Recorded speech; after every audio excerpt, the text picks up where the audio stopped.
personal thank you to Reverend Pastor James David Manning for showing up, for his support. Thank you so much for being here. It means a great deal. Good afternoon. My name is Larry Sinclair. I'm a former recreational drug user, drug trafficker, and I'm a convicted felon for crimes of forgery, bad checks, and theft by check. But I'm also an American citizen.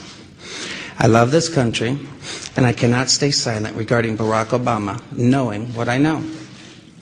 Today I will discharge my obligation as a citizen to witness this knowledge to you and raise questions for others to investigate and consider. I'm going to briefly describe my background and experiences with Senator Obama. In 1999, what appears to me to be a coordinated effort to discredit me, and finally a list of questions. After this brief statement, I will take and try to answer any reasonable questions. My background. I'm 46 years old and I currently reside in Duluth, Minnesota. I am a U.S. citizen. I've made mistakes in my lifetime. I have been convicted and served prison sentences for writing bad checks, forging checks, using stolen credit card numbers in Arizona, Florida, and Colorado.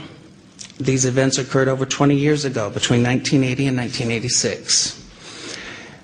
After going public on the internet with these claims against Senator Obama earlier this year, I became aware of a warrant out of Florida dated from 1986, which I have resolved, and it has now been dismissed.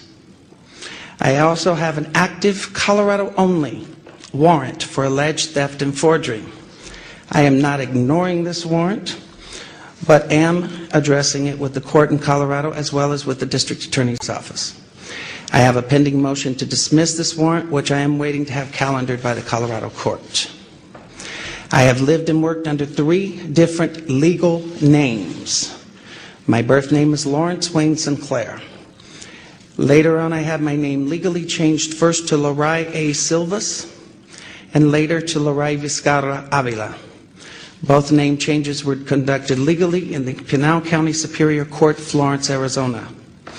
I legally returned to my birth name in the Fremont County District Court, Canyon City, Colorado in the year of 1997. In regards to the Obama incident, I flew out of Colorado Springs, Colorado to Chicago on November 2nd, 1999, arriving in O'Hare early in the morning of November 3rd. I went to the Chicago area to attend the graduation of my godson, my best friend's son, from basic training from the Great Lakes Navy Training Facility. I made reservations at the Comfort Inn and Suites in Gurnee, Illinois, based solely on the location to the training center. On November 5th, 1999, I hired the services of 5-Star Limousine. I had hired them both for November 5th and November 6th of 1999.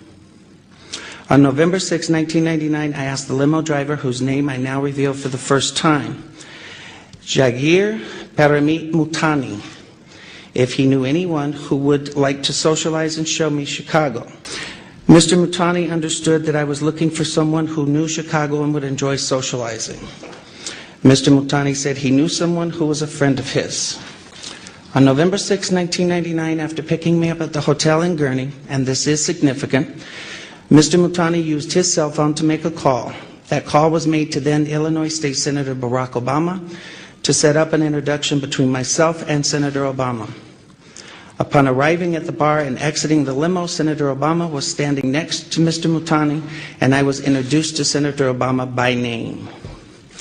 Later that evening in a bar which I believe was called Alibis, and I state believe because I have failed so far to get Citigroup to provide the credit card receipts that has the actual name. I mentioned I could use a line or two to wake up.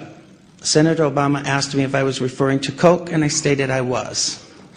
After stating I was, Obama stated he could purchase cocaine for me and then made a telephone call. This too is significant, from a cell phone to a presently unknown individual, during which Senator Obama arranged the cocaine purchase. Senator Obama and I then departed the bar in my limousine and proceeded to an unknown location where Senator Obama exited the limousine with $250, which was provided to him by me. Returned a short while later with an 8-ball of cocaine, which he gave to me. I did ingest a couple of lines of cocaine, and shortly thereafter, Senator Obama produced a glass cylinder pipe and packet of crack cocaine from his pocket. Obama then smoked the crack cocaine. I performed fellatio on Senator Obama in the limousine during the time Senator Obama was smoking crack cocaine, after which I had the driver take me to my hotel, the Comfort Suites, Gurnee, Illinois. The following day, November 7th, 1999, Senator Obama appeared at my hotel room, unannounced, uninvited, where we again ingested cocaine and I again performed fellatio on Senator Obama. Significantly, both the driver's telephone call to Senator Obama and his call to the drug dealer should appear on the driver's and Senator Obama's cell phone billing statements. In the fall of 2007, September 2007, I contacted the presidential campaign of Barack Obama to request solely that Senator Obama publicly correct his stated drug use record to reflect his use of crack cocaine with me in November of 1999. When I made the first contact, I left with the presidential campaign of Senator Obama a telephone number for the campaign to return my call. The first number I provided was a Texas cell phone number. From the period of Labor Day weekend 2007 through November 18th of 2007, I did provide a total of 4 different callback numbers to the Obama campaign. As I had moved and I had changed the numbers to reflect locally my place of residence at the time. In late September to early October 2007, I received a call from a male who identified himself as a Mr. Young, stating he was calling in regards to calls I had made to the Obama campaign. The first call was in fact an attempt by Mr. Young to obtain from me the identities of anyone I had contacted concerning my 1999 allegations against Senator Obama. The first call shocked me in that this Mr. Young asked me why I had not asked Senator Obama to disclose the sexual encounters I had with Mr. Obama in 1999. I was shocked as I had never mentioned to the campaign or anyone working for the campaign any sexual encounters, as my call was prompted by drug allegations only. The call ended with Mr. Young stating I would hear from someone in a few days.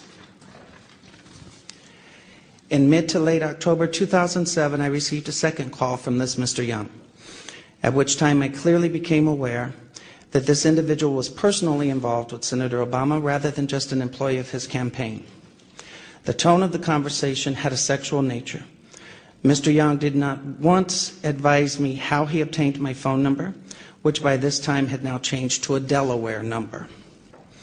In late October 2007, I received a text message from the gentleman identified as Mr. Young, in which he stated he was intimately involved with Senator Obama and that Obama was discussing with him and his pastor how to publicly acknowledge Senator Obama's drug use in 1999, and that Obama wanted to be sure I had not discussed the sexual encounters or drug incidents with any media at that time.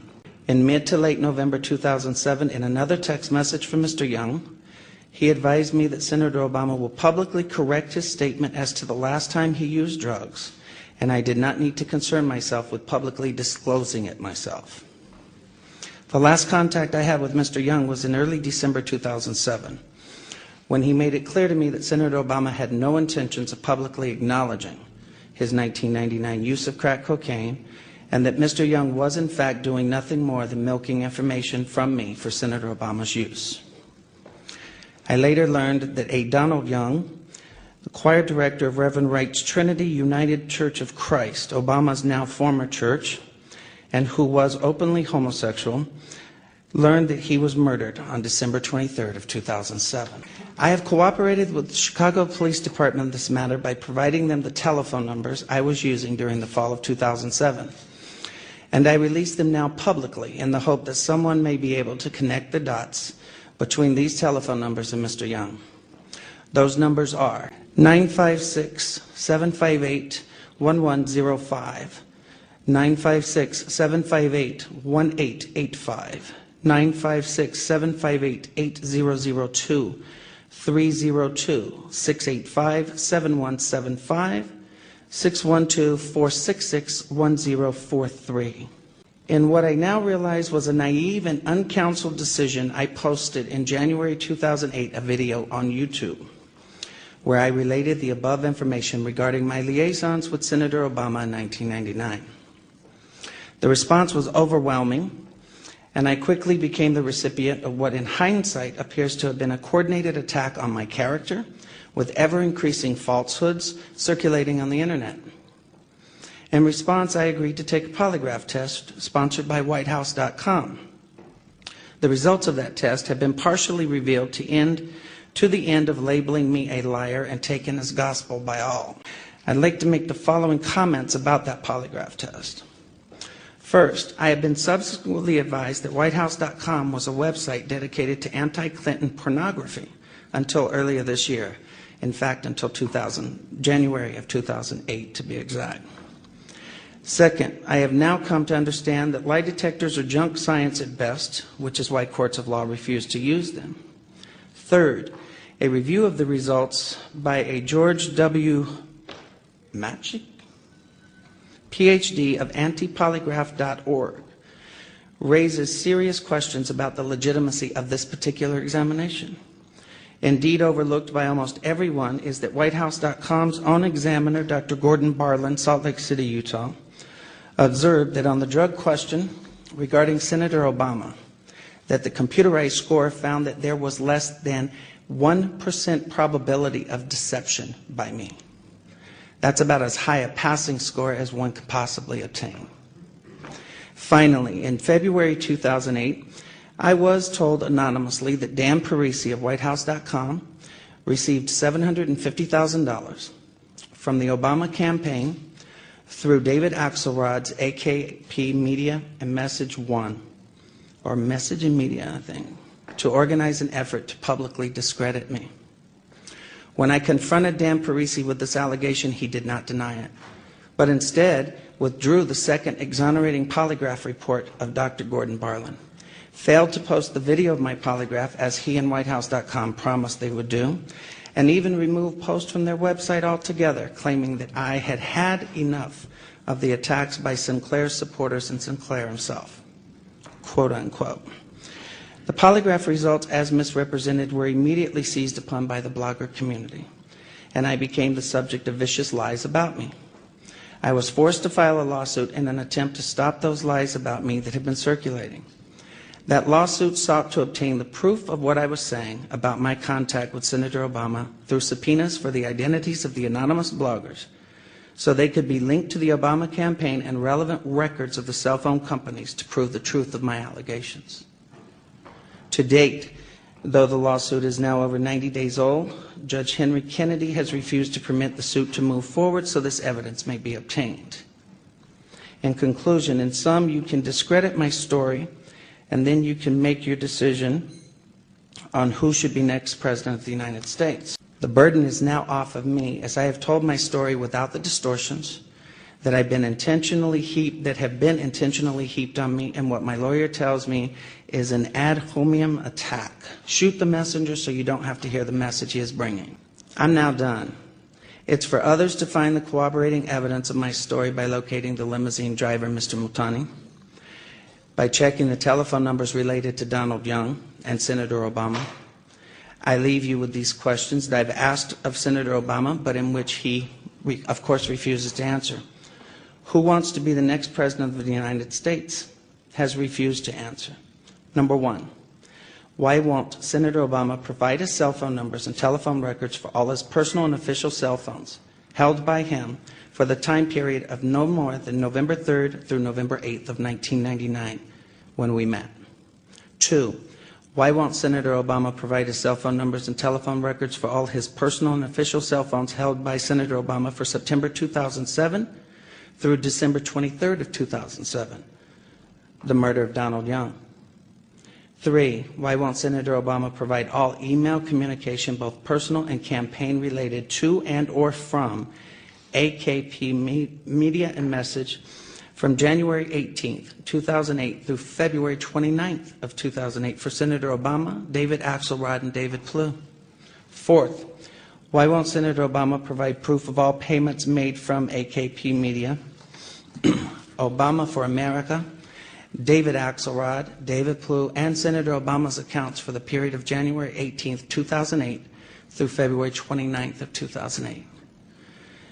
On a website that we posted today, LarrySinclair.org, You will find the documents that I have referred to in the statement.